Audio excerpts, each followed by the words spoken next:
नमस्कार मित्र हो, श्री स्वामी समर्थ. तुमचं स्वामी लीला या यूट्यूब चॅनलवरती सहर्ष स्वागत आहे. तर आजचा आपला विषय आहे की आपण जर स्वामींची सेवा करणं मध्ये सोडली तर स्वामी आपल्याला काही त्रास देतील का? हा प्रश्न मला सेवेकऱ्यांनी विचारलेला आहे आणि मला कॉल करून सुद्धा ताईंनी विचारलेला आहे, त्यांचा अनुभव सांगितलेला आहे. तर मला फक्त तेच सांगायचं आहे की तुम्हाला स्वामींची सेवा करायला नाही जमत आणि जर तुम्ही मध्ये स्वामींची सेवा सोडली तर स्वामी तुम्हाला त्रास देणार का? तर नाहीत. कारण स्वामी आपल्या भक्तांच्या नेहमी पाठीशी उभे असतात. स्वामी सेवेत तेच लोक येतात जे स्वामींना ज्यांना आणायचं असतं. तर स्वामी त्या लोकांना कसे त्रास देतील? जर तुम्हाला कोणत्या कारणाने सेवा करणं सहज शक्य होत नाही तर ते स्वामीसुद्धा समजू शकतात. तुम्ही फक्त मनात विश्वास आणि श्रद्धा ठेवा आणि मनामध्ये स्वामींचं नामस्मरण सुरू ठेवा आणि जर तुम्ही केलं तर नक्कीच तुम्हाला तुमच्या मार्गात कधीसुद्धा अडथळा येणार नाही.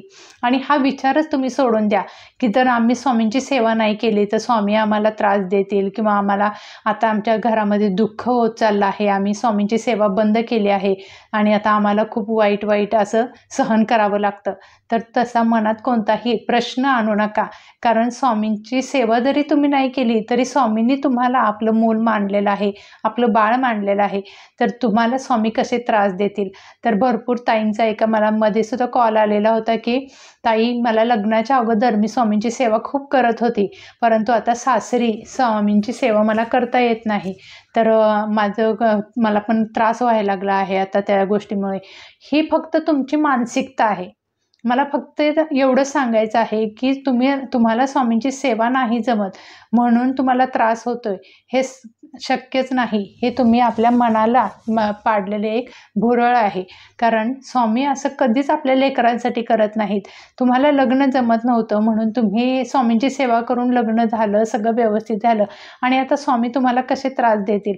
तर तुम्हाला नाही सेवा जमत तर तुम्ही नामस्मरण तर नक्कीच करू शकता. म्हणून तुम्ही कोणतीही गोष्टीची मनामध्ये शंका न आणता आपल्याला स्वामींची सेवा करत राहायचं आहे.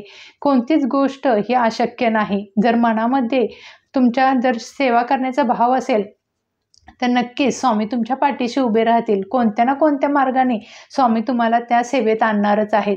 मला एक छोटासा अनुभव सांगू वाटतोय की एकदा असाच मला ताईंचा कॉल आला की ताई, मला गुरुचरित्राचं पारायण करू वाटते आणि स्वामी चरित्र पारायणसुद्धा मला करू वाटत आहे. तर पण माझ्याकडे पोथी नाही आहे. तर मी त्यांना बोलले की थोड्या वेळात थोडं तुम्ही बघा, ऑनलाईनसुद्धा आता गुरुचरित्राची पुस्तके ऑनलाईनसुद्धा मिळून जातात, सहज शक्य होतात आणि आपल्या आजूबाजूलासुद्धा मठामध्ये सुद्धा गुरुचरित्राचं ग्रंथ, पोथी वगैरे आता सहज उपलब्ध होतात आणि तुम्ही तिथून घ्या असं मी त्या ताईंना बोलले. तर त्या बोलल्या की मी सगळीकडे बघितलं पण मला काही शक्यच होईना आणि त्यांना तर खूप इच्छा होती स्वामींचं पारायण करायची, गुरुचरित्राचं पारायण करायचं. तर थोड्या वेळातच त्यांनी माझ्याशी बोलले आणि फोन ठेवला आणि अर्ध्या तासातच त्यांना कॉल आला की त्यांची सख्खी बहीण आहे, चुलत बहीण, ती अक्कलकोटला गेली होती आणि तिथून त्यांनी तिला कॉल केला की तुला काय आणायचं आहे का इथून? तर तिचा आनंद हा गगनात मावत नव्हता. कारण तिनं मला थोड्या वेळ पूर्वी सांगितलं होतं की मला पुस्तक वाचायचं आहे, पारायण करायचं आहे, पण माझ्याकडे ग्रंथ नाहीत. म्हणून तिनं लगेच त्या बहिणीला सांगितलं की मला गुरुचरित्राचा ग्रंथ आणि स्वामी चरित्र सारामृत हा ग्रंथ मला घेऊन ये. आणि अशा रीतीने स्वामींनी तिची इच्छा पूर्ण केली. म्हणजे तुमच्या मनात जर नक्की श्रद्धा आणि विश्वास असाल तर नक्कीच स्वामी तुम्हाला कोणत्या पण मार्गाने मदत करणार. आणि तुम्ही असं मनातच आणू नका की मला जर स्वामींची सेवा आता नाही करायला जमत तर मला स्वामी त्रास देतील किंवा माझ्या संसारात अडचणी आणतील. हे चुकीचं आहे. ही भावनाच तुमची चुकीची आहे. कारण स्वामी आपल्या लेकरांना कसे त्रास देतील म्हणून ही गोष्ट तुम्ही पहिला मनातनं काढून टाका. स्वामी सेवेत ही गोष्ट खूपच इतकी विचित्र आहे की तुम्हाला स्वामींवर विश्वास हवा तरच तुम्ही स्वामी सेवेत या. नाहीतर तुम्हाला मी गेल्या वेळेला पण एका व्हिडिओमधून सांगितले की तुम्हाला स्वामींना जाणून घ्यायचं असेल तर तुम्ही स्वामी चरित्र सारामृत हा ग्रंथ वाचा. हा जो ग्रंथ तुम्ही वारंवार पठण केला तर स्वामी काय आहेत, स्वामी कोण आहेत, स्वामी कशा रीतीने आपल्या भक्तांची मदत करतात हे तुम्हाला सर्व स्वामी चरित्र या ग्रंथातून तुम्हाला दिसून येणार आहे आणि तुम्हाला समजणार आहे. म्हणून तुम्हाला फक्त एवढंच करायचं आहे की स्वामी चरित्र सारामृत हा ग्रंथ रोज पठण करायचा आहे. आणि तुम्हाला हे फक्त डोक्यातून काढायचं आहे की मला आता सेवा करायला जमत नाही, तर मी आता काय करू, की मी आता मला आता त्या मुलीचा फोन आलेला, तर ती बोललेली मला की मला सासरी आता सेवा करता येत नाही, तर मी आता कशी करू. तर तुम्हाला फक्त नामस्मरण तर तुम्ही करू शकता. कोणत्या सुद्धा स्त्रीला आपल्याला आपण स्वयंपाक करताना पण नामस्मरण करू शकतो, आपण तारक मंत्र म्हणू शकतो. आपल्याला असं नाही की 2-2 तास बसूनच स्वामींची सेवा करायची आहे, हे चुकीचं आहे. तुम्हाला जर शक्य आहे तर तुम्ही चालता बोलता श्री स्वामी समर्थ हा मंत्र जाप तर सहज करू शकता आणि तुम्हाला तारक मंत्र तुम्ही बोलू शकता. आणि त्यासाठी 2-2 तास बसून आपल्याला सेवा करायची आहे हे तर शक्यच नाही. तर म्हणून तुम्हाला फक्त मनाने आपल्याला स्वामींच्या सेवेत उतरायचं आहे. नाही तुम्हाला स्वामीचरित्र सारामृत वाचणं शक्य झालं तर तुम्हाला फक्त नामस्मरण करायचं आहे. आणि ही गोष्ट पहिला मनातून काढून टाका की मला हे जमत नाही म्हणून मला आता त्रास होतोय. आणि कारण स्वामी आपल्या लेकरांना कधीच यातना देत नाहीत.